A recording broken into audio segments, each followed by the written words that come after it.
Na década de 80, a década em que Jesus alcançou a minha vida e eu me entreguei a Ele, se você recorda bem, o mundo ainda era dividido em duas metades. E o que separava o mundo naquela ocasião era um muro chamado Muro de Berlim. Depois da Segunda Guerra Mundial, as nações aliadas de um lado e a União Soviética na época de outro, os russos de outro, dividiram a capital outrora da Alemanha em 4 áreas de influência, de controle, e 3 áreas do lado de cá, ocidental, e uma do lado de lá, separadas por um muro que representava naquela época a Guerra Fria, a separação do mundo chamado capitalista ocidental, do mundo chamado comunista oriental, principalmente na Europa. A partir dali de Berlim se dividiu a Europa e, consequentemente, as áreas de influência em todo o mundo, a partir de uma ideia, de uma figura chamada Cortina de Ferro. A Cortina de Ferro fazia com que as nações que estavam sob a influência da União Soviética na época, Romênia, Polônia, Tchecoslováquia e outras nações da Europa Oriental, caracteristicamente debaixo do domínio dos russos, ficassem separadas daquele restante ocidental da Europa, e no mundo todo essa divisão realmente se estabeleceu, na América Latina, na Ásia e assim por diante. Aquela era uma época em que nós que éramos cristãos, especialmente evangélicos, tínhamos algumas figuras como o irmão André e um outro chamado Richard Wurmbrand, como heróis, porque eles eram aqueles que denunciavam o comunismo como o grande inimigo do evangelho, da fé cristã na época, ou eventualmente, ao denunciar, também evangelizavam aqueles que estavam do outro lado da cortina de ferro. 2 livros particularmente me marcaram nos primeiros anos de fé cristã, que foram O Contrabandista de Deus, contando a história do irmão André, como ele levava Bíblias pelas fronteiras proibidas e evangelizava com a palavra de Deus, que até então era proibida naqueles países. E o outro, Perseguido por Amor a Cristo, desse Richard Wurmbrand, contando a história de como ele foi preso e permaneceu em prisões comunistas do lado oriental da Europa, sofrendo por amor a Cristo. Naquela época, havia um grande clamor do lado de cá, do mundo chamado mundo livre capitalista, do mundo ocidental, pedindo, especialmente nas igrejas, que aquele muro caísse, o que efetivamente aconteceu. Alguns lembram, inclusive, das imagens daqueles que já estavam com uma certa consciência adulta da história, e lembram também que um grande motivo pelo qual as igrejas naquela época oravam para que aquela cortina de ferro caísse, o muro caísse, era porque havia uma igreja perseguida do lado de lá, que não podia se reunir, que não podia pregar o evangelho rapidamente, facilmente, abertamente, que tinha seus pastores, seus líderes presos, muitas vezes exilados em gulags soviéticos na Sibéria e assim por diante. A ideia ou a imagem, a expressão igreja perseguida se tornou uma razão que fez com que ainda hoje se tenha um dia do ano em que as pessoas nas igrejas se reúnem para interceder pela igreja perseguida.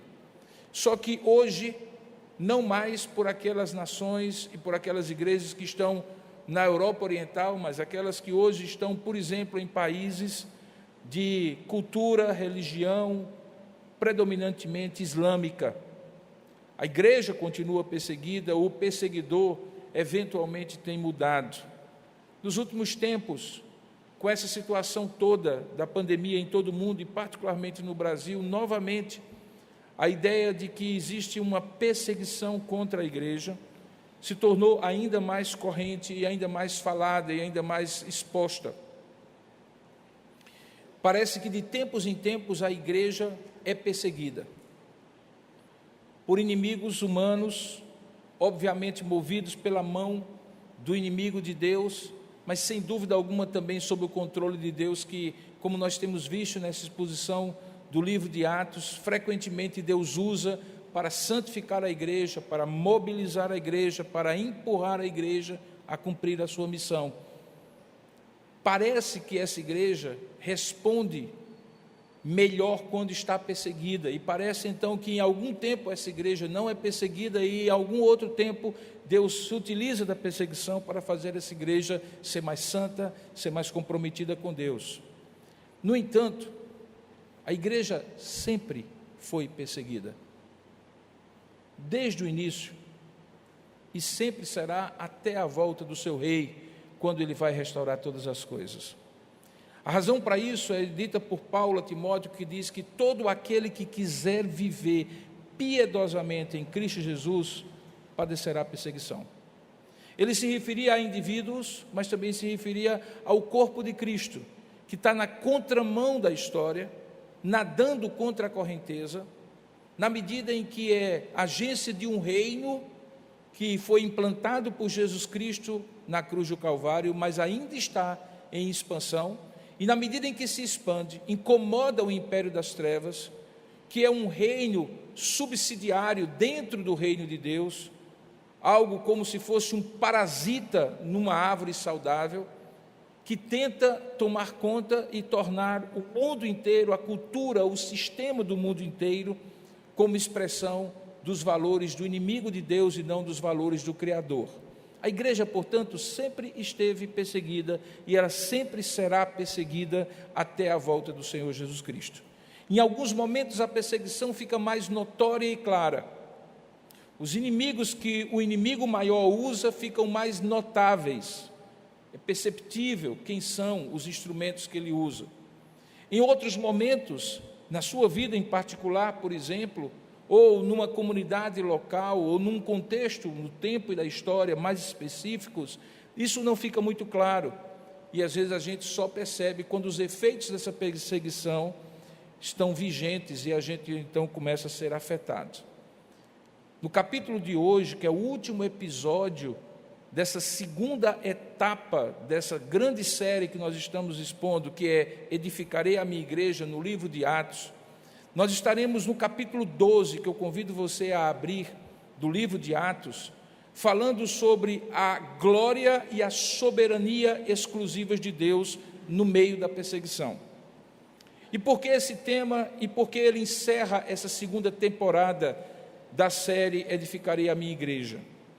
Porque no capítulo 13 seguinte, nós iniciaremos imediatamente a última fase do programa de expansão da igreja proposto por Jesus Cristo em Atos 1:8, de que a igreja receberia poder ao descer sobre ela o Espírito Santo, e os seus discípulos seriam suas testemunhas tanto em Jerusalém, e isso nós já passamos na primeira temporada, em toda a Judeia e Samaria, e nós estamos encerrando no capítulo 12 essa temporada, e agora no capítulo 13, na próxima ocasião que eu pregar, começando até os confins da terra. Nesse capítulo 12, nós vamos ver mais uma vez a igreja sendo perseguida. Mais uma vez, homens de Deus sendo aprisionados. Mais uma vez, a igreja orando. Mas tem uma característica diferente das demais. Deus emite o seu juízo soberano sobre alguém que era um instrumento visível da perseguição, e resplandece a sua glória no juízo soberano sobre essa pessoa, no caso específico sobre Herodes. Se você puder acompanhar a leitura comigo, eu gostaria de ler então Atos capítulo 12, e sem vergonha de ser feliz, ler todo o capítulo, porque é melhor que haja tempo para a palavra falar por si mesmo do que eu falar sobre a palavra. Que seja eu que diminua o tempo do meu sermão, mas que a Bíblia toda seja lida naquilo que interessa a Deus falar conosco nesta manhã. Estamos, portanto, no último episódio da segunda temporada da série Edificarei a Minha Igreja, no capítulo 12 do livro de Atos. Diz assim a palavra de Deus: Por aquele tempo, mandou o rei Herodes prender alguns da igreja para os maltratar, fazendo passar a fio de espada, ou seja, matando Tiago, irmão de João, ambos filhos de Zebedeu, um dos primeiros apóstolos do Senhor. E vendo isto, Herodes, que era agradável aos judeus, prosseguiu, prendendo também a Pedro. E essa já é a 4ª prisão de Pedro no livro de Atos. E eram naquela época os dias dos pães asmos, que antecediam a Páscoa, a mesma época em que Jesus foi crucificado, anos atrás. Tendo prendido então Pedro, lançou-o no cárcere, entregando a 4 escoltas de 4 soldados cada uma. Portanto, a cada turno, 16 soldados tomavam conta de Pedro no cárcere, para o guardarem, tencionando apresentá-lo ao povo depois da Páscoa, o mesmo que havia acontecido com Jesus anos atrás.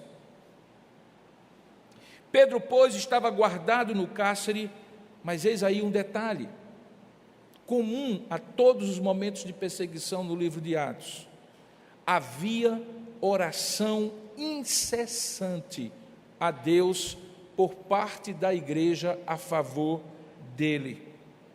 Quando então Herodes estava para apresentá-lo, naquela mesma noite, dormia Pedro entre 2 soldados que ficavam mais junto dele, com 2 correntes ou 2 cadeias acorrentado, e sentinelas estavam na porta guardando o cárcere. Portanto, Pedro estava preso mesmo. Eis, porém, que sobreveio um anjo do Senhor, e uma luz iluminou a prisão, e tocando ele o lado de Pedro, o despertou, dizendo: levanta-te depressa. Então as cadeias caíram-lhe das mãos, porque ele estava acorrentado. Disse-lhe então o anjo: chega-te, calça as sandálias. E ele assim o fez. Disse-lhe mais: põe a capa e segue-me.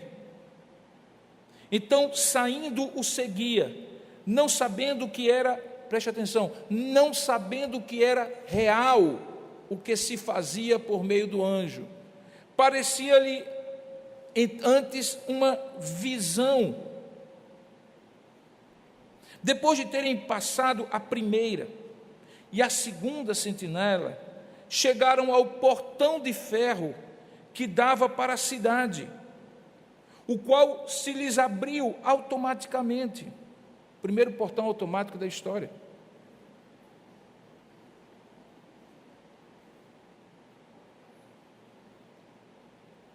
E saindo, enveredaram por uma rua, e logo adiante o anjo se apartou dele. Então Pedro, caindo em si, só agora, disse: agora eu sei verdadeiramente que o Senhor enviou o seu anjo e me livrou da mão de Herodes e de toda a expectativa do povo judaico. Considerando ele a sua situação, resolveu ir à casa de Maria, mãe de João, cognominado Marcos, o João Marcos que escreve o primeiro evangelho a ser escrito, segundo na nossa Bíblia, o evangelho de Marcos. Lá havia muitas pessoas congregadas, e era lá que a igreja estava em oração incessante por Pedro, enquanto ele estava preso. Quando ele bateu o postigo da casa do portão, veio uma criada chamada Rode ver quem era. Reconhecendo a voz de Pedro, tão alegre ficou que nem o fez entrar, mas voltou correndo para anunciar que Pedro estava ali, junto do portão. Eles então lhe disseram: está louca, estás louca. Ela, porém, persistia em afirmar que assim era. Então disseram: é o seu anjo. Porque havia uma tradição na época que cada pessoa tinha um anjo junto dela, de onde veio a ideia de o anjo da guarda, uma tradição judaica. Entretanto, Pedro continuava batendo. Então eles abriram, viram-no e ficaram atônitos. Ele, porém, fazendo sinal com a mão para se calarem, contou-lhes como o Senhor o tirara da prisão e acrescentou: anunciai isto a Tiago e aos irmãos, que provavelmente estavam em outro lugar, porque a igreja não ficava reunida num lugar só, porque era mais fácil ser pega pelos perseguidores. E saindo retirou-se para outro lugar. Sendo já dia, houve não pouco alvoroço lá na prisão, entre os soldados, sobre o que teria acontecido a Pedro. E Herodes, indo lá, tendo-o procurado e não o achando, submetendo as sentinelas a inquérito, ordenou que elas fossem justiçadas, morressem, porque deixaram o prisioneiro fugir. E descendo da Judeia para Cesareia Marítima, o mesmo lugar já conhecido de nós, Herodes passou ali algum tempo. Ora, naquela região havia séria divergência entre Herodes e os habitantes de Tiro e Sidom, que eram cidades costeiras, perto de Cesareia Marítima. Porém, estes de Tiro e de Sidom, de comum acordo, se apresentaram a Herodes, e depois de alcançar o favor de Blasto, que era camarista do rei, pediram reconciliação, porque a terra deles se abastecia do país do rei Herodes. Então, em dia designado, Herodes, vestido de traje real, assentado no trono, dirigiu-lhes a palavra. E o povo, diante daquilo que ouvia, dizia: é a voz de um Deus, é a voz de um Deus, não de homens. No mesmo instante, o anjo do Senhor o feriu, por ele não haver dado glória a Deus. E pasmem vocês, comido de vermes, ele expirou. Lucas diz que, entretanto, a palavra do Senhor crescia e se multiplicava, e Barnabé e Saulo, cumprida a sua missão, voltaram de Jerusalém, levando também consigo a João, apelidado Marcos, levando para onde? Para a igreja em Antioquia, onde a narrativa continua no capítulo 13. Que Deus abençoe a sua palavra lida. Amém. Ó Deus amado e querido Pai, nós rogamos a tua bênção para que possamos de fato entender a tua palavra como ela está escrita, inspirada pelo teu Espírito para ser compreendida. Que não nos falte a tua assistência, ó Espírito do Senhor, na medida em que tu mesmo inspiraste Lucas para registrar esta palavra, de tal maneira que possamos, iluminados por ti mesmo, Senhor, compreender por que ela está aqui, o que ela fala e o que tem a ver conosco. Abre o nosso entendimento, permita-nos compreender a tua palavra para além da racionalidade,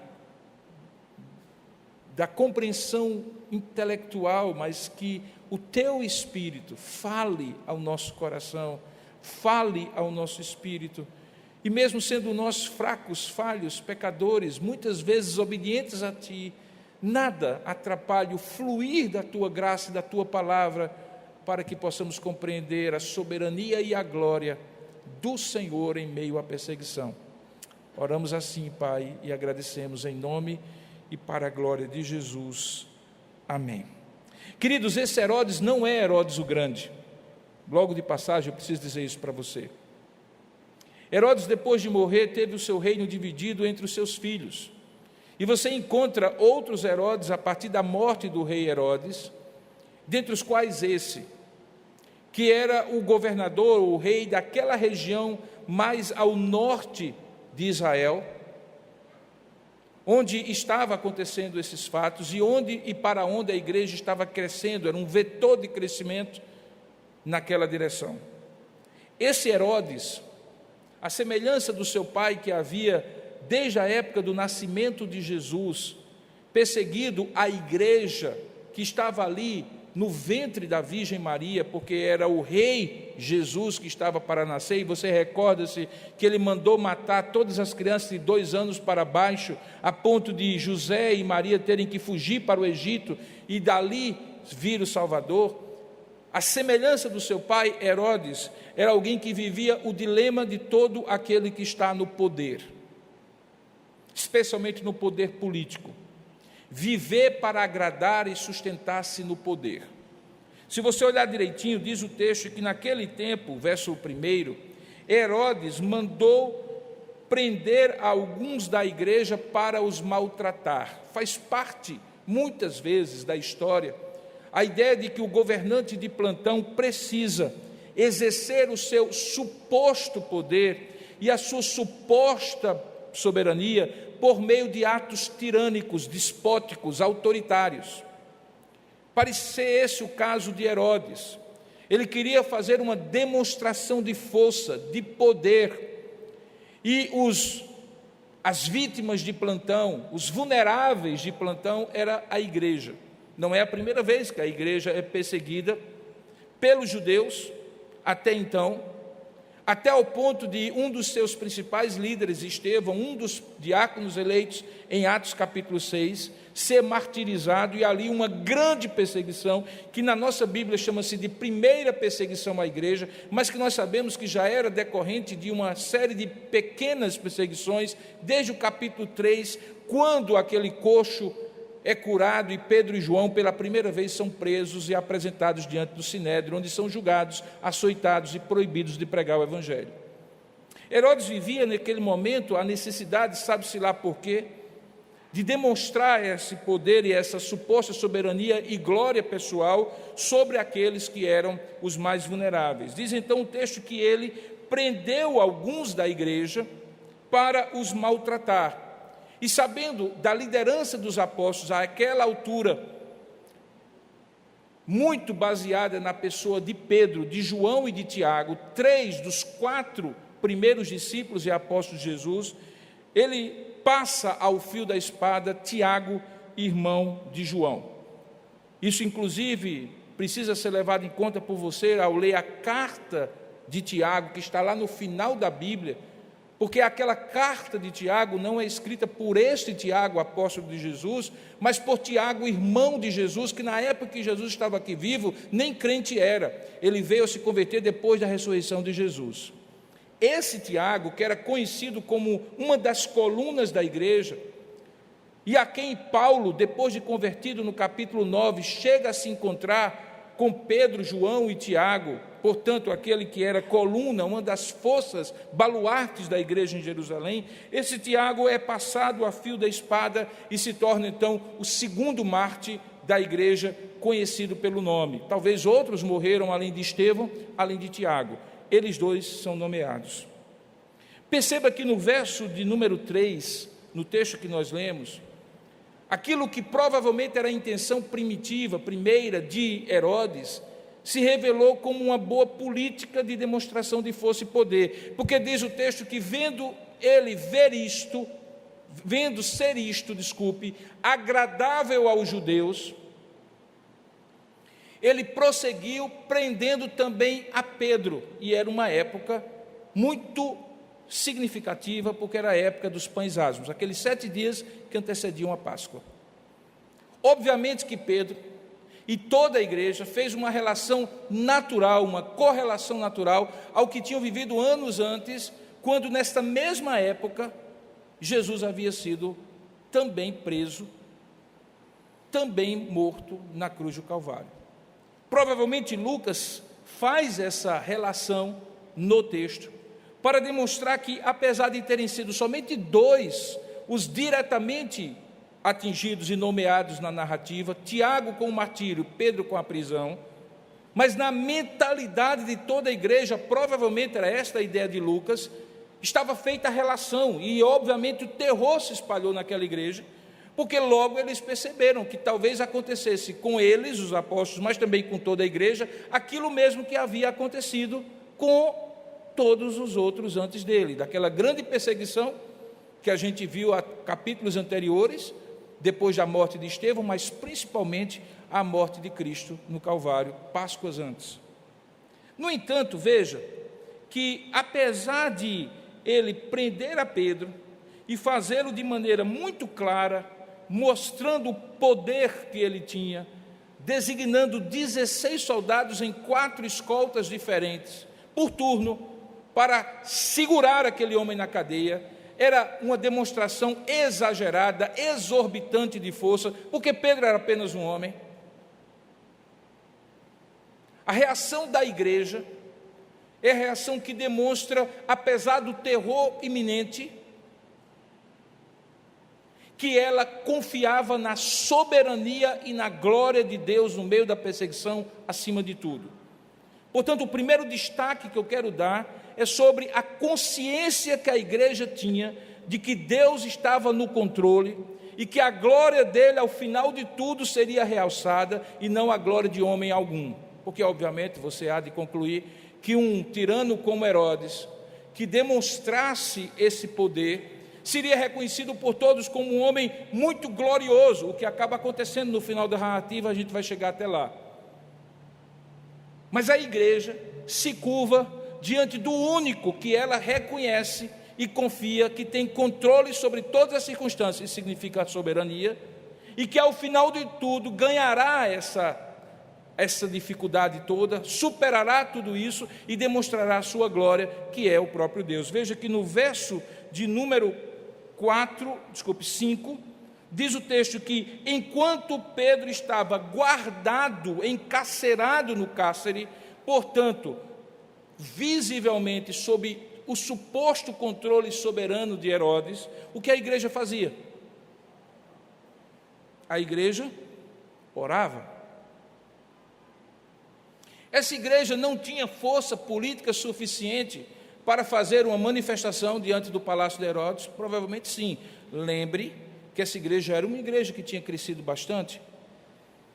Essa igreja não teria pessoas em lugares influentes que ela poderia eventualmente recorrer para interceder junto a Herodes, mostrando que aquilo era desnecessário, que a igreja era pacífica, não causava problema algum? Provavelmente. Mas a igreja decide, em primeiro lugar, apelar a quem de fato tem poder soberano sobre todas as coisas. E isso ela faz quando ela ora. Oração é o reconhecimento, antes de tudo, da soberania e da glória do Deus a quem nós reconhecemos como Senhor da nossa vida. Recentemente, alguém me disse assim: a gente ora pouco porque parece que a gente depende pouco de Deus. Porque se a gente tivesse a consciência que depende em última instância para tudo e sobretudo de Deus, a gente oraria mais. Porque quando a gente está diante do nosso limite, a gente recorre para além do nosso limite. Orar é recorrer para além do nosso limite. Mas recorrer a quem?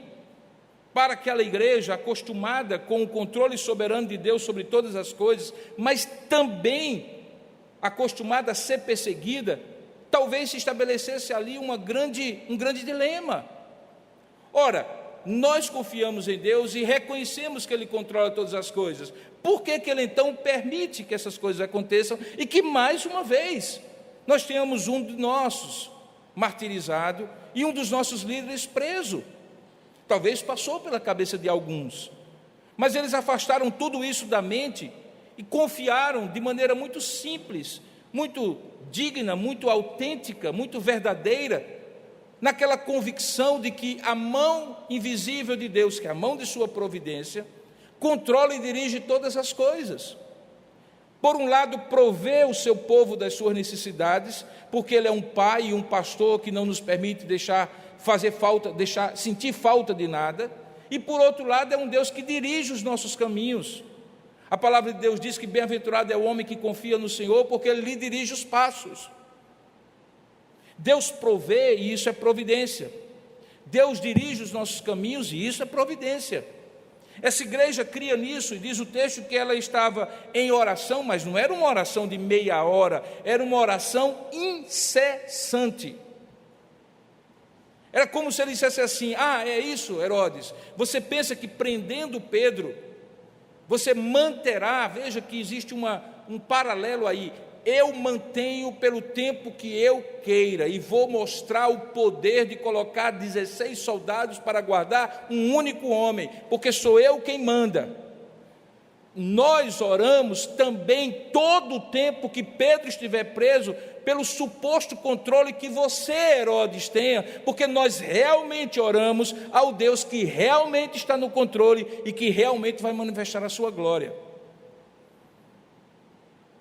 Por isso essa expressão, oração incessante, demonstra a intensidade da confiança daquela igreja na soberania e na glória de Deus diante da perseguição. Não quer dizer que a igreja não podia fazer nada. Em outros momentos, apóstolos, como por exemplo o apóstolo Paulo, recorreu aos seus direitos civis. Quando foi aprisionado, açoitado, e alguém disse para o governante da ocasião: "Oh, rapaz, você fez bobagem, o cara é cidadão romano", porque Paulo era cidadão romano de nascimento, já que a cidadania naquela época podia também ser comprada como adulto. Isso ficou claro no diálogo que ele teve com aquele que mandou soltar, porque no dia seguinte, aquele governante da ocasião mandou soltar Paulo, de maneira assim, sem ninguém perceber, diante do erro que havia cometido, e Paulo disse: "Agora não, eu sou cidadão romano, agora me explique por que eu fui açoitado sem um devido processo legal". Então, no mesmo livro de Atos, você encontra sim momentos em que a igreja se utilizou dos seus direitos civis como cidadãos que eles eram, mas aqui não.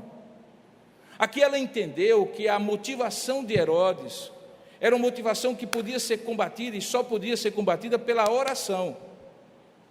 Por que razão aqui ela orou, e lá ela eventualmente, numa pessoa do apóstolo, recorreu aos direitos dela, não fica muito claro, mas quer dizer, em outras palavras, que tanto pode acontecer uma coisa como a outra, ou melhor dizendo, tanto pode acontecer uma coisa e também a outra. Nesse texto, Lucas está querendo enfatizar a batalha espiritual que a igreja resolveu lutar por vias da oração. E por isso é tão importante, irmãos, que em tempos como os nossos, nós sejamos uma igreja que ora mais e que treta menos na internet, que fala mais com o Senhor soberano da história e fala menos mal de quem quer que seja na internet, que esteja mais tempo investido na presença do Deus soberano, que afinal de contas controla em qualquer momento de 2000 anos da história, quando a igreja foi perseguida e está sendo perseguida, do que qualquer outro expediente que a igreja possa usar. Igreja que ora mais para que Deus revele a sua soberania e a sua glória, é uma igreja que confia mais no controle de Deus soberano sobre a história. Igreja que prefere se utilizar de outros meios e esquece de orar, é uma igreja que confia mais no seu próprio poder, na sua própria articulação política, nos seus próprios meios humanos e sociais e políticos para agir. E nesse aspecto ela perde, porque a igreja não é instituição, igreja é a agência do reino de Deus na terra. E como agência do reino de Deus na terra, diz Paulo que as nossas armas não são carnais, mas são poderosas em Deus para destruir sofismas e para levar toda a altivez do conhecimento ao cativeiro da mente de Cristo, pela proclamação do Evangelho. Essas são as nossas armas. O que acontece a partir dali é a manifestação desta convicção. Veja, Lucas estrutura a narrativa dele assim: ele contextualiza nos primeiros versículos, ele diz o que estava acontecendo e qual tinha sido a reação da igreja e por que aquela igreja estava reagindo daquela maneira, porque confiava na soberania e na glória de Cristo sobre todas as coisas. A partir do verso 6, ele vai contar o milagre que revela a glória de Deus, porque os milagres são postos no livro de Atos, lembra aquela expressão milagres, sinais e prodígios? Como expressão da glória de Deus. Eles acompanham aos que creem, eles manifestam o propósito de Deus e da credibilidade à pregação do Evangelho, e mais uma vez aqui vai ficar claro pela libertação sobrenatural de Pedro, que Deus está manifestando a sua glória, credibilizando aquele apóstolo que estava preso, e desonrando, humilhando o governante de plantão. O milagre é contado do verso 6 até o verso de número 8, mais ou menos. E o que me chama mais atenção nesse milagre é a profusão de detalhes. E eu fico me perguntando toda vez que eu leio a Bíblia, por quê? Por exemplo, por que é que diz assim, Pedro dormia entre 2 soldados? Por que não dizer assim, Pedro estava na prisão? Por que dizer que estava entre 2 soldados? Por que dizer que ele estava acorrentado? E acorrentado com 2 cadeias, possivelmente amarrando a mão direita à perna direita e a mão esquerda à perna esquerda, que era uma das formas de manietar um prisioneiro romano. O que impedia, obviamente, dele se deslocar com algum tipo de liberdade. Por que dizer que, além disso, havia outros que estavam ali guardando, e para ele sair da prisão, o que acaba acontecendo, ele tem que passar por 2 fileiras de guardas que vão de dentro para fora até chegar ao final, quando ele dá na rua. Por quê? Por que dizer que o anjo conversou com Pedro e teve que insistir primeiro assim, bota a sandália, Pedro? Porque talvez na hora que o anjo disse assim, acorda, acorda, acorda, acorda, Pedro apavorado como qualquer um outro, imagine, só imagine. Você está no fundo de uma prisão, dormindo porque não tem o que fazer, cansado, talvez, àquela altura também já manietado, açoitado, como era provável que tivesse acontecido. De repente aparece um ser luminoso, o anjo do Senhor, acorda você e diz assim, vamos, levante-se. Bom, eu não sei você, mas eu já passei por situações em que eu tinha certeza que eu estava sonhando, e na verdade estava acontecendo alguma coisa real comigo. O texto inclusive diz que Pedro tinha pensamento inicial de que era uma visão. É preciso que o anjo diga assim, põe uma sandália, porque talvez Pedro, do jeito que estava, já se colocou em pé, meio atarantado, procurando saber quem estava falando com ele e em que direção ele deveria caminhar. E o anjo diz, coloca a sandália. Pedro vai lá e coloca. Aí o anjo diz assim, agora coloca a capa. Porque talvez o que Pedro imaginava na sua visão é que ele iria sair do lugar da prisão A para o lugar da mesma prisão B. Porque, obviamente, se ele soubesse que iria ser liberto naquela ocasião, a primeira coisa que ele teria colocado era juntar todas as coisas que eram dele, inclusive a capa que o protegeria da noite, do frio da madrugada. É preciso, então, que o anjo vá de pedacinho em pedacinho. Olha, põe a capa e siga-me. Você tem ideia do que eu estou falando? Porque no final, quando diz no verso 9, que ao seguir, ele não sabia que era real, o que se fazia por meio do anjo, que parecia-lhe antes uma visão, foi só depois, no verso 10, dele ter passado pela primeira e pela segunda sentinela, que ele chegou ao portão de ferro que dava para a cidade, e aquele portão se abriu automaticamente, e eles enveredaram por uma rua, e logo adiante o anjo se apartou dele. O que é que diz a primeira frase do verso 11? Então Pedro, caindo em si. Até então ele achava que era um sonho, até então ele achava que era uma visão.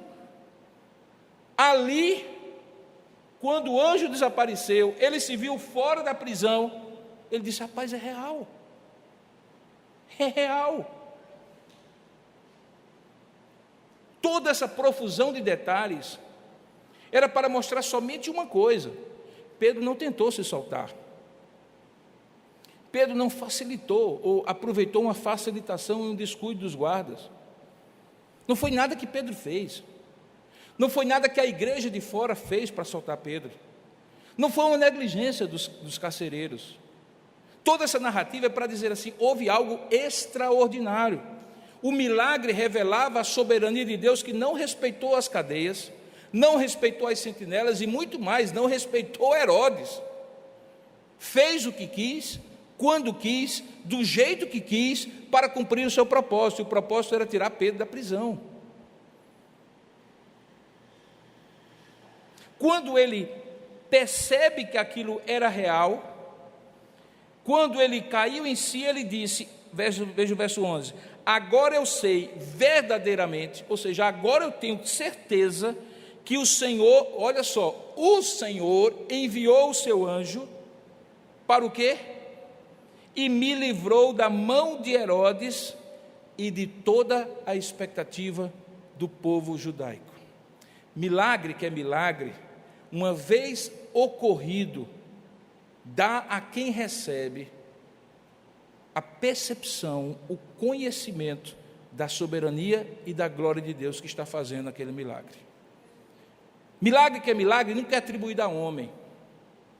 Milagre que é milagre nunca é atribuído a circunstâncias, nem à sorte, nem a poder político, nem a poder econômico, nem a poder militar. Milagre que é milagre converte o coração da pessoa no coração de um adorador, de um reconhecedor da glória de Deus, da soberania de Deus. E foi isso que Pedro fez.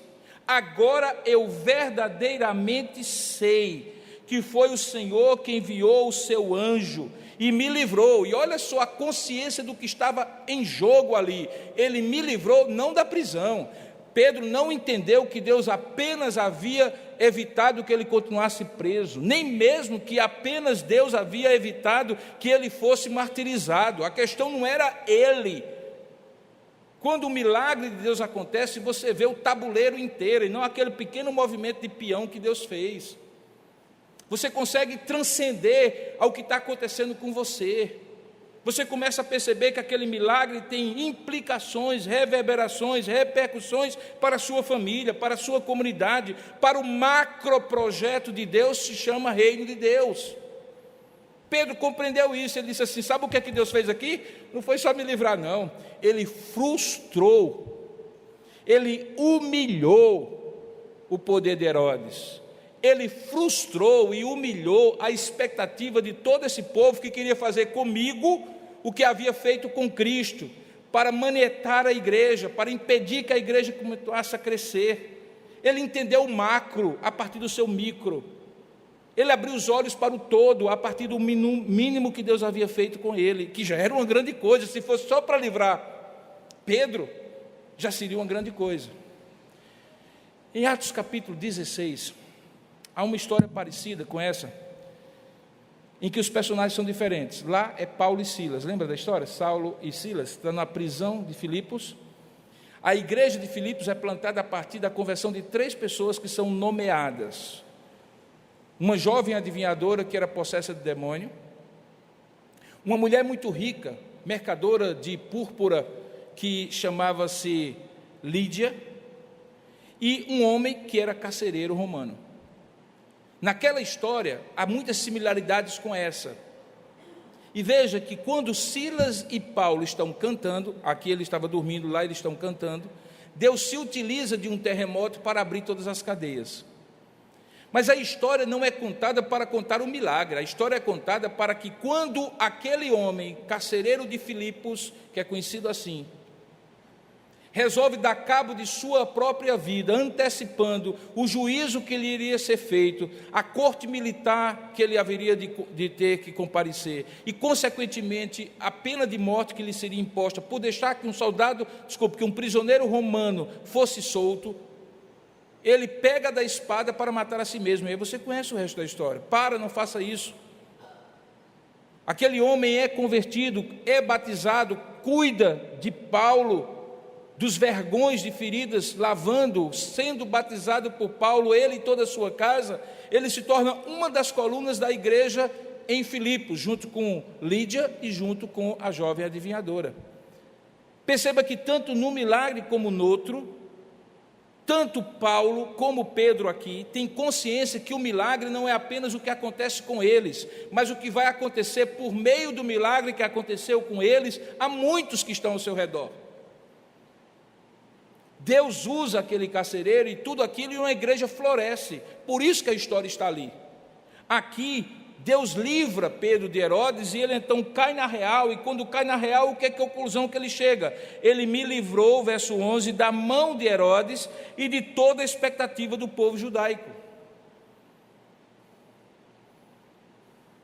O milagre revela e manifesta a soberania e a glória de Deus.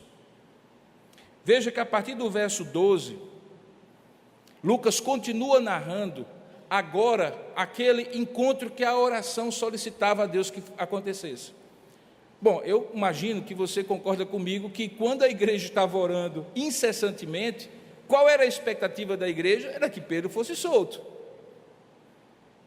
Certamente eles pediam isso, oravam por isso, clamavam por isso. A partir do verso de número 12, vai contar a história de como é que isso aconteceu, como é que Deus respondeu à oração e aquele reencontro aconteceu. Diz o texto que, considerando Pedro, a sua situação, ou seja, consciente do que havia acontecido, ele resolveu primeiro ir à casa de Maria, mãe de João, cognominado Marcos. Possivelmente aqui há uma decisão de Pedro, de não sabendo de fato o que poderia acontecer, dele evitar entrar em contato com os demais apóstolos. Por quê? Porque ao entrar em contato com os demais apóstolos, que possivelmente estavam na casa de Tiago, que havia sido martirizado, mas os apóstolos provavelmente se reuniam lá, ele evitaria ser o coelho que levaria os caçadores ao ninho da igreja. Ele procura então a casa de Maria, mãe de João Marcos, o mesmo João Marcos que escreve o Evangelho, que depois vai ser levado por Paulo e por Barnabé para Antioquia, que vai na primeira viagem missionária de Paulo e Barnabé, que depois abandona a primeira viagem missionária. Na segunda viagem missionária, quando Barnabé tenta levá-lo com eles, Paulo rejeita, eles vão para um lado, Paulo vai para outro. O mesmo João Marcos que provavelmente forneceu as informações para que muitos dos relatos de Atos acontecessem, principalmente na época em que Lucas ainda não estava junto de Paulo, como ele vai estar a partir de determinado momento. Todos esses acontecimentos mais referentes a Pedro provavelmente tinham a ver com a narrativa que Marcos havia feito a Lucas e por isso permitiu que ele escrevesse o livro de Atos. Esse João Marcos estava lá e toda a igreja estava ali orando e pedindo a Deus. Qual era a expectativa? Que Pedro fosse solto. Às vezes a gente tem umas orações interessantes, a gente diz a Deus o que quer e cria na nossa mente a maneira como Deus vai responder. Aparentemente a igreja não imaginava, primeiro, que Deus iria responder tão rápido quanto respondeu, que a igreja não precisaria ir à porta do cárcere para ver o cárcere se abrindo naturalmente por um reconhecimento de Herodes, que havia feito uma coisa autoritária e tirânica, porque quando aquele homem bate na porta e aquela criada chamada Herodes vai abrir e reconhece que é aquele homem e volta dizendo, veja, eles primeiro disseram que ela era louca e segundo que era um anjo, que não era Pedro, que era o anjo que de repente depois de Pedro ter ficado no cárcere ficou sem ter o que fazer e foi lá ajudar os outros anjos que estavam com eles, talvez alguma coisa desse tipo. É interessante como aquela igreja orava e pedia para que Deus fizesse um milagre, mas não estava preparada para o milagre da maneira como Deus queria fazer. E aí Deus faz de um jeito diferente, e a igreja não está preparada para receber o milagre que estava ali personificado em carne e osso na figura de Pedro. O resto da história vocês acompanharam. Toda essa ideia que eu estou falando, de que Pedro procurou aquela casa e não a casa onde estava Tiago, deve-se a dois fatos. Primeiro, que quando eles foram abrir e certamente fizeram algazarra, Pedro fala baixo que eu não sei quem está me seguindo aqui. E segundo, porque ele não vai para um outro lugar e manda que eles mesmos, que não estavam presos, portanto não estavam sendo possivelmente seguidos, fossem para a casa de Tiago e avisassem aos outros que ele havia sido liberto. Essa história termina no versículo 19, com a frustração concreta de alguém que não reconhece a soberania e a glória de Deus. O que é que acontece no verso 19? Depois do alvoroço do verso 18, quando os soldados descobriram que Pedro tinha fugido, tinha saído, alguma coisa sobrenatural tinha levado ele da prisão, o próprio Herodes vai em carne e osso lá na prisão. Ao chegar lá, ele percebe que de fato havia acontecido. O prisioneiro Pedro havia se evadido. Ele imediatamente solicita um inquérito, coloca os 16 soldados que estavam de plantão de guarda para darem a sua narrativa, fazem uma acariação. Eles inventam uma história de que alguma coisa miraculosa que ninguém soube explicar como havia acontecido e que o prisioneiro tenha fugido. Qual a decisão de Herodes? Que eles sejam justiçados. A expressão em grego significa que eles sejam penalizados, e a pena era muito simples, você pagava com a vida pela fuga do prisioneiro. Isso fica muito similar ao texto de Atos capítulo 16, com aquele carcereiro do tempo de Paulo. O que é que Herodes faz? Depois daquela grande frustração, a última frase do versículo 19 diz: e descendo ele da Judeia, foi para Cesareia, e Herodes passou ali algum tempo. Se você já foi em Israel, vai em Israel, você vai descobrir que ali é um dos lugares onde as ruínas do tempo desse texto estão mais preservadas.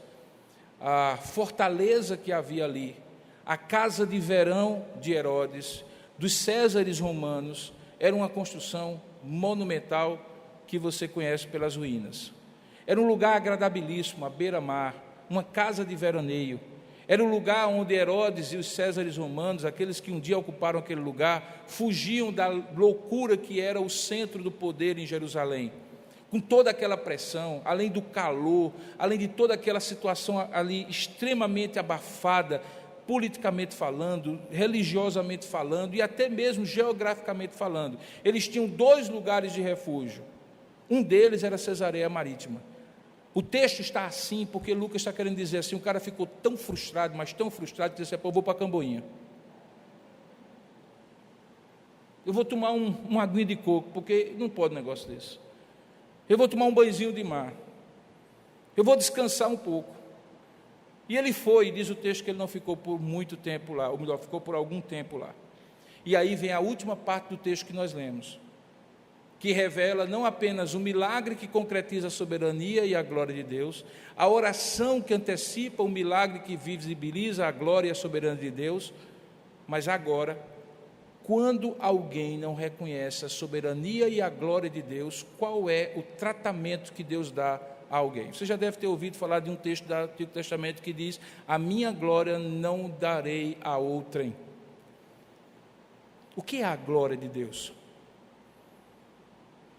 Que glória é essa que Deus não divide com ninguém? A palavra glória no Antigo Testamento e no Novo Testamento tem o mesmo significado. No Antigo Testamento ela aparece cerca de 200 vezes. No Novo Testamento ela aparece cerca de 166 vezes. No Novo Testamento ela é traduzida por uma palavra chamada doxa. Significa, que é a palavra que é usada aqui, significa o esplendor da presença divina, a majestade da presença divina. A glória de Deus em alguns momentos se manifesta de maneira concreta. Quando em Isaías capítulo 6, no ano da morte do rei Urias, o sacerdote Isaías entra no templo e contempla Deus no alto e sublime trono. Preste bem atenção, porque ali tem uma relação entre soberania e glória. O rei tinha acabado de morrer, o trono estava vazio. Deus chama o sacerdote e diz: não, está vazio não. Eu estou no alto e sublime trono. E eu vou me revelar a você como Deus soberano, que está num alto e sublime trono. O rei pode estar morto, mas eu continuo no controle. O rei pode estar morto, mas eu continuo soberano sobre o meu povo. O que acontece ali é que ele vê Deus no alto e sublime trono, e criaturas com 6 asas, querubins cantando a Deus, dizendo continuamente: santo, santo é o Senhor, toda a terra está cheia da sua glória. Aquela glória baixa, na forma de uma fumaça, que na Bíblia tem o nome de Shekinah, a glória excelsa do Senhor. A mesma glória que descia na tampa do propiciatório, na arca do Senhor, quando Deus falava com Moisés e revelava a sua palavra. A mesma glória que estava no alto do Monte Sinai, que separava o mediador da aliança, Moisés, que estava no alto do monte, daqueles que estavam no sopé, Arão e os demais. A mesma glória que o escritor do Evangelho de João, o apóstolo João, diz que nós vimos, e vimos a sua glória, glória como do unigênito do Pai. A glória era a majestade soberana de Deus, revelada no Antigo Testamento por fenômenos físicos, mas no Novo Testamento na pessoa de um, chamado Jesus Cristo. O escritor aos Hebreus diz que ele é a expressão exata do ser de Deus. É a glória de Deus encarnada. Por isso que a glória de Deus está relacionada a quem domina, quem controla, quem é o soberano, quem é o rei. Herodes pensava que era ele. E qual foi a circunstância que revelou que ele estava errado e que iria receber a punição por não dar a glória devida ao nome de Deus? Quando algo inesperado ocorre. Havia um problema naquela região. As duas cidades-estados que nós conhecemos quando estudamos a Fenícia, na história geral, Tiro e Sidom, viviam do comércio. E parte do comércio dela era pegar aquilo que de dentro do continente, especialmente em Israel, pudesse ser produzido, inclusive as madeiras do Líbano, os minerais do Mar Morto, colocar em navios e cruzar o Mediterrâneo fazendo trocas. Os fenícios foram os grandes comerciantes do passado. Ora, ter boas relações comerciais com o fornecedor do comércio deles era fundamental, mas eles não tinham. Diz o texto, a partir do verso 30, que havia uma série, a partir do verso 20, que havia uma série de divergências entre Herodes e os habitantes de Tiro e Sidom. Uma divergência comercial, que fazia com que eles não tivessem como fazer o comércio do qual eles viviam. Eles não plantavam, eles não cuidavam de animais, eles viviam do comércio. Eram grandes navegantes do passado. Até que, naquele momento, numa narrativa que parece não ter nada a ver com o que eu estou falando até agora, Lucas registra que alguém que trabalhava como camareiro do rei, cuidava da roupa do rei, dos apetrechos do rei, no recôndito do palácio Herodes, do palácio de Herodes, acabou fazendo um contato, por nome ele tinha Blasto, e propondo com eles, seja da iniciativa deles ou da iniciativa de Blasto, uma reconciliação. Porque, veja, o texto diz no verso 20, porque a sua terra se abastecia do país do rei. Então, em dia designado, depois do acordo ser feito, vamos fazer a paz, afinal de contas, vocês precisam do que eu vendo para vocês, e vocês precisam vender a outros, então vamos deixar dessa bobagem, vamos fazer acordo comercial, o importante é o acordo comercial, vocês ficam ricos, eu fico rico também, vamos fazer, no dia da gente fazer aquilo que seria o anúncio oficial, e se tem uma coisa que governante no poder gosta de fazer, é cerimônia no palácio, né? Vamos combinar, né?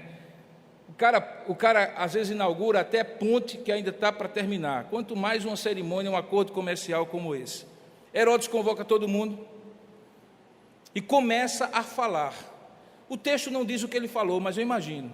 No meu governo, nunca antes na história desse país, sou eu que faço, sou eu que consigo, fui eu o grande, serei tanto grande, maior do que todos os meus antecessores, vocês nunca terão alguém como eu. E Deus está lá no alto e sublime trono, ouvindo aquela expressão de autoglorificação, supostamente baseada num controle soberano sobre todas as coisas. O texto diz que naquele dia, Herodes vestido, verso 21, de traje real, assentado no trono, e é muito interessante, leia o texto, principalmente os textos narrativos, nos detalhes. Ele estava sentado no trono. O que é que o trono significa na Bíblia? Controle, soberania e autoridade. É isso que Lucas está dizendo. Ele estava no trono, ele estava no trono, ele estava ex cátedra, ele estava no lugar de poder, de autoridade que ele supostamente teria de maneira absoluta. No trono, então, ele dirige a palavra e tudo mais. Qual é a reação do povo no verso 22? E não é uma reação fortuita. Provavelmente o povo reagiu assim porque percebeu nas palavras de Herodes que era isso que ele gostaria de ser reconhecido. O povo disse o quê? Rapaz, isso é um Deus, é a voz de um Deus. Não é de hoje, queridos, que os governantes querem personificar, serem salvadores da pátria. De um lado ou de outro do espectro político, todo aquele que quer dominar sobre o povo se reveste de algo mítico, de algo personalista, sebastiano, do salvador da pátria. Quem na época já viu, na primeira versão, a famosa caricatura do governante despótico, autocentrado, autoglorificado, chamado Odorico Paraguaçu, deve lembrar. Aquilo é uma crítica a todo homem que supostamente tendo poder se reveste de uma autoridade, de uma soberania, de uma glória que seria talvez divina, mas que não é. No texto, o texto diz que quando eles disseram assim, é a voz de Deus e não, ou de um Deus e não de homem, veja a expressão adverbial de tempo, verso 23, no mesmo instante, imediatamente, sem intervalo, sem procrastinação, sem adiamento, sem dar tempo, no mesmo instante, um anjo do Senhor, não sei se o mesmo que levou Pedro, mas um anjo do Senhor, o feriu, por ele não haver dado glória a Deus, e aparentemente aquele ferimento fez com que ele, comido de vermes, expirou. A história não diz como esse Herodes morreu. Nós não podemos supor o que aconteceu ali. Se de repente houve uma hemorragia interna dentro dele, se de repente uma pústula, uma ferida se abriu, uma ferida persistente, e ficou claro que ele era só verme, como todos nós, de dentro para fora. Não é muito romântico, nem muito bonito de se falar pertinho da hora do almoço, mas de fato nós temos uma flora e uma fauna que é absolutamente horrível se pudesse ser vista a olho nu. Aquele homem foi comido por vermes, como diria no interior da Paraíba, por tapuru, e expirou.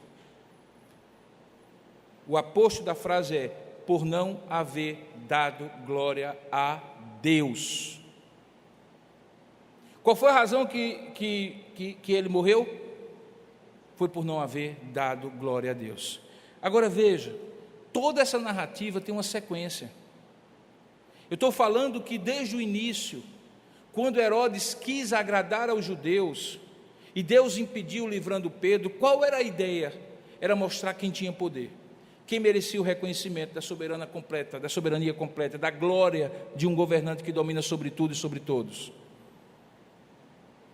Agora esse governante morre por não haver dado glória a Deus, e comido de vermes expira. Todo aquele, mais cedo ou mais tarde, de imediato ou aos poucos, que toma para si a glória de Deus devida exclusivamente ao seu próprio nome, corre esse risco. E se você, em algum momento dessa mensagem, pensou assim, então se é para ser assim, muita gente já deveria ter sido comido por verme, deixa eu lhe dizer, pior será no dia do juízo.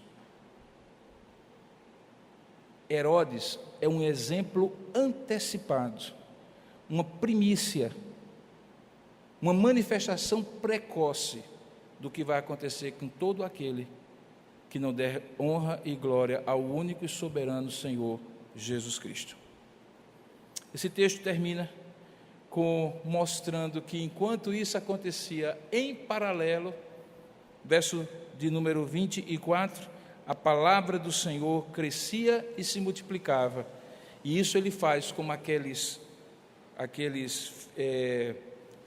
dobradiças do texto que eu já falei em outras expressões, em que ele vai passar agora para uma outra narrativa, porque logo depois ele emenda dizendo assim: Barnabé e Saulo, cumprida a sua missão, voltaram de Jerusalém, levando também consigo a João, apelidado Marcos. E aí, a partir do capítulo 13, verso 1, ele conta a história numa outra dimensão, é quando a gente vai de maneira mais clara até os confins da terra.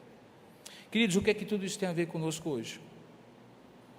Eu volto ao que eu falei para encerrar minha mensagem. A igreja sempre foi perseguida. Você sempre será perseguido como cristão. Você não faz parte deste mundo. Você é alguém que incomoda. Todo aquele que vive piedosamente em Cristo Jesus padecerá perseguição porque incomoda. Você vive com outros objetivos, com outros valores. Eu até diria para você, se está tudo muito bem e você não está incomodando a ninguém, é porque você também não está sendo diferente. Porque se você for diferente, sal mostra o seu sabor, luz alumia a terra, alumia as trevas. Se alguma coisa não está indo nessa direção, talvez você tenha que refletir sobre se o problema não é você, porque não está sendo aquilo que você deveria ser. Porque se você estiver sendo o que você deveria ser, pode ter certeza que você vai passar a perseguição. Não precisa ser um irmão André, não precisa ser um Richard Wurmbrand, não precisa ter uma cortina de ferro, não precisa ter um muro de Berlim. O muro de Berlim é espiritual. Historicamente, ele pode ter até algumas manifestações visíveis, políticas, econômicas, ideológicas. Mas o nosso inimigo, que é inimigo de Deus, a Bíblia diz que ele vive para nos acusar e para nos perseguir. A obra dele é matar, roubar e destruir. Isso vai também pela ordem da perseguição. O que é que deve lhe consolar hoje? Seja lá no ambiente de trabalho, quando você tem alguém que lhe persegue, seja na escola, seja no professor, seja na sociedade, o que é que lhe consola hoje? O que é que lhe conforta? O que é que lhe dá segurança de que você pode estar tranquilo nas mãos de Deus? É que Ele é soberano e a glória é só dEle. Um dia, e não está tão longe, todo o joelho se dobrará, inclusive de Herodes. Toda língua confessará, inclusive de todos os inimigos de Deus da sua igreja. E todos reconhecerão, quer queiram, quer não queiram, que Jesus Cristo é o único Senhor. Bem-aventurado é você que reconhece antecipadamente, que vive debaixo desse senhorio e que tem visto a glória de Deus realizando milagres, que algumas vezes você pensa que é visão e sonho, mas não é. E quando você cai em si, por favor, dê glória a Deus, porque foi Deus que fez, não foi coincidência, não foi amizade, não foi influência, não foi dinheiro, foi Deus agindo na sua vida. Quando você reconhece isso, você está indo na direção oposta de Herodes, reconhecendo que quem tem domínio e glória na sua vida é Jesus Cristo, e não você mesmo. Você evita de ser comido de vermes, e glorifica ao lado daquele que é o verdadeiro Senhor, glorioso Senhor. Que Deus lhe conforte com essas palavras na perseguição, seja ela qual for que você esteja vivendo ou vier a viver. Ele é o mesmo que fez isso e que está com você. Que Deus o abençoe. Amém. Ó Deus amado, nos conforta com essa palavra, mas também nos alerta sobre o risco de querer compartilhar a glória que não é nossa, que é tua. Nos ajuda que enquanto tu ages em nosso favor, como soberano e glorioso Deus que tu és, nós cumpramos a tua missão, fazendo com que a palavra cresça e se multiplique, como assim fizeram Saulo e Barnabé e os outros apóstolos do Senhor. Abençoa-nos como igreja, para não nos amedrontar diante de qualquer perseguição que for, de orar incessantemente para que tu manifestes o teu soberano e glorioso poder sobre nós e cumpra o teu propósito em nós, e que ao fazê-lo estejamos com um olhar atento, reconhecendo que foi o Senhor que fez e dando a ti a glória devida ao teu santo nome, para que não incorramos no erro de Herodes, de puxar a glória para si, de atribuir a intervenção do Senhor a outros e dividir aquilo que não se divide, a glória do Senhor em todas as ocasiões. Dá-nos essa consciência e nos abençoa como tua igreja. Nós oramos assim em nome e para a glória de Jesus. Amém, Senhor.